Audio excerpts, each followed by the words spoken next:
Welcome, history enthusiasts and curious minds. If you're the kind of person who believes the past isn't just a story, but a heartbeat that still echoes today, you're in the right place. Today, we're diving into the epic life of Giuseppe Garibaldi, the revolutionary who stitched Italy together with courage, chaos, and an unbreakable will. To our loyal subscribers, thank you for fueling this journey through time. And if you're new here, let me say this, you're not just a viewer, you're a fellow explorer. Help us uncover more hidden tales of heroes in history by hitting that subscribe button and ringing the bell. Now, let's set sail into the 19th century, where one man's defiance changed a continent forever. In the summer of 1807, as Napoleon's armies redrew the map of Europe, a child was born in the shadow of the Alps, a child who would one day carve a nation from the chaos of warring kingdoms. His name, Giuseppe Garibaldi, a fisherman's son, a sailor, a revolutionary exile, and finally, the unlikeliest of heroes. This is the story of how one man's unyielding dream united a fractured land and forged modern Italy. But Garibaldi's path was neither simple nor bloodless. It was a life of exile, love, betrayal, and impossible choices. To understand the man, we must begin not on the battlefield, but on the docks of Nice, where a restless boy first dreamed of the sea. Born in Nice, a coastal town then part of the French Empire, Giuseppe Maria Garibaldi was destined for the waves. His father, a humble fisherman, regaled him with tales of distant shores and naval glory. By 15, Garibaldi signed on to a merchant ship, craving adventure. But the sea taught him more than navigation, it exposed him to injustice. In smoky port taverns, Garibaldi devoured smuggled texts by Mazzini, the fiery philosopher of Italian unification. Mazzini's message was radical: Italy, a patchwork of Austrian-controlled kingdoms and papal states, must rise as one republic. For Garibaldi, it was a call to arms. He joined the Carbonari, a secret society plotting revolt. But in 1834, their uprising failed.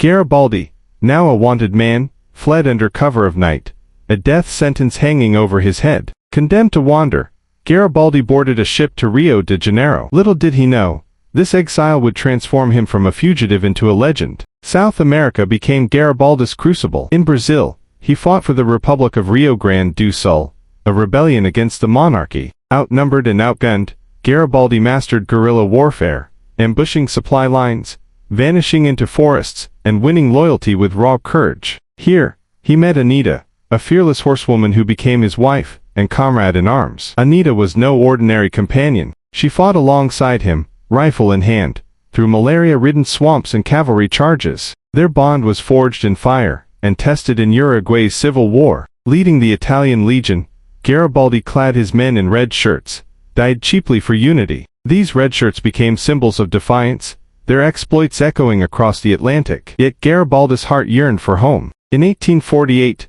news reached him: Europe was ablaze with revolution. The time had come to return. Garibaldi arrived in Italy amid chaos. The springtime of nations had toppled kings from Paris to Vienna. In Rome, revolutionaries overthrew the Pope, declaring a republic. Garibaldi was tasked with defending the city, but Catholic armies soon besieged it. For weeks, his volunteers held firm, repelling French troops with makeshift bombs and sheer grit. Yet Rome fell. Retreating north, tragedy struck. Anita, pregnant and feverish, died in his arms. Broken but unbowed, Garibaldi fled to New York, working as a candlemaker. Yet Italy's fate still called. By 1859, he returned, aligning with King Victor Emmanuel II and Count Cover, a pragmatic statesman plotting unification under monarchy, not Mazzini's republic. Garibaldi despised kings but saw no other path. In May 1860, Garibaldi set sail for Sicily with 1,000 volunteers, students, idealists, and veterans. Their mission: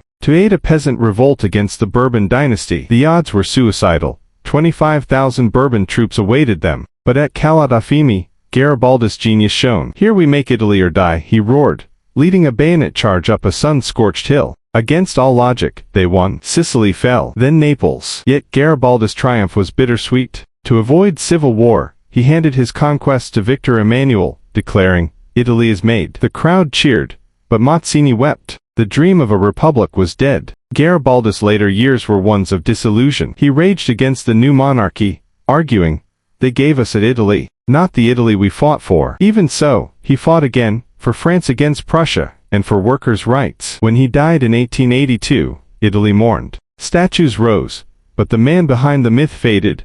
a revolutionary trapped in a monarch's world, yet his legacy endures. Without Garibaldi's audacity, Italy might never have united. He proved that a single heart, armed with conviction, could rally millions. In the end, Garibaldi was more than a hero, he was the soul of a nation. Today, Italy stands, a tapestry of dialects, cultures, and histories. But in every piazza where children chase pigeons, in every trattoria where old men argue politics, Garibaldi's spirit lingers, for he taught us that nations are not born in palaces but in the hearts of those daring enough to dream. If stories like his inspire you, subscribe and join us as we unravel history's greatest adventures. Until next time, arrivederci.